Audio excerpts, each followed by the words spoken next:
Hello everyone, আজকে আমরা দেখব যে আমরা কি আমাদের ফটো এডিটিং ক্লাস 1 নম্বর। তো আমাদের 1 নম্বর ক্লাসের টপিকটা হচ্ছে আপনার photo lab the photo editing. তো সেই জন্য এখান থেকে ফার্স্ট অফ অল আমি এখান থেকে আমার যেই প্লে স্টোর যেটা আছে আমি এখান থেকে প্লে স্টোরটা ওপেন করে নিচ্ছি। নেওয়ার পর এখান থেকে আমি সার্চ বারে চলে যাব। এখান থেকে সার্চ বারে চলে যাব। সার্চ বারে চলে যাওয়ার পর এখানে আমি সার্চ বারে গিয়ে সার্চ করব ফটো ল্যাব লিখে। তো এখান থেকে আমি সার্চ করে দিচ্ছি ফটো ল্যাব দিয়ে সার্চ করে দেওয়ার পর এখান থেকে সেকেন্ড একটা অ্যাপ্লিকেশন চলে আসবে। তো আপনি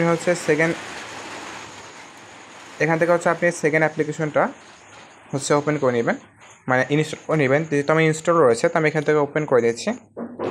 তারপর আপনার এরকম একটা ইন্টারফেস শো করবে।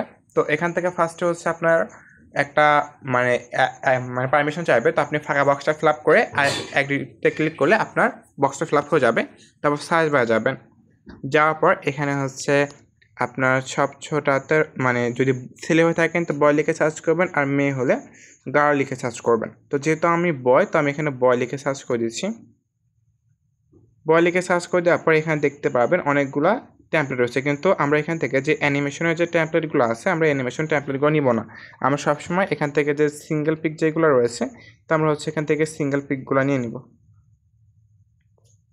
তো এখান থেকে আপনি যে কোনো একটা সিঙ্গেল পিক নিতে পারেন।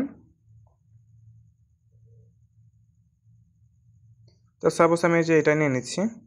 নিয়ে নেওয়ার পর এখান থেকে যে আপনার অ্যাপ্লাই টু ইয়োর ফটো যে ইয়েটা রয়েছে এটার উপরে ক্লিক করে দেবেন। ক্লিক করার পর এখান থেকে আপনি অ্যালাউ করে দিবেন। দেওয়ার পর এখান থেকে আপনি গ্যালারি থেকে আপনি একটা পিকচার নিয়ে নেবেন, ফেস দেখা যায় এরকম। তো আমি আমার পিকচার নিয়ে নিলাম। তো নিয়ে নেওয়ার পর একটু প্রসেসিং নেবে এটা।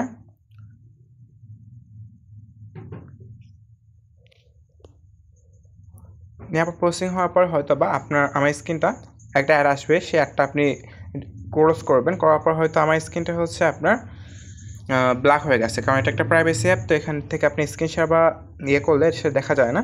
তো আপনি এখান থেকে 3 ডট ডান সাইডে প্রয়োগ করেন, 3 লাইন আইকন বা 3 ডট আইকন রয়েছে, এখানে ক্লিক করার পর এখান থেকে সেভ টু ইয়োর ডিভাইস নামে অপশন পেয়ে যাবেন। এই সেভ টু ডিভাইসে ক্লিক করলে আপনার ফটোটা সেভ। তারপর এখান থেকে আপনার ডাউনলোড যে অপশনটা পাবেন, এই ডাউনলোডে ক্লিক করে আপনার ফটোটা এখান থেকে ডাউনলোড হয়ে যাবে, মানে আপনার গ্যালারিতে সেভ হয়ে যাবে। আই হোপ আপনারা বুঝতে পেরেছেন। তো এটা ছিল আমাদের ফটো এডিটিং ক্লাস নাম্বার 1।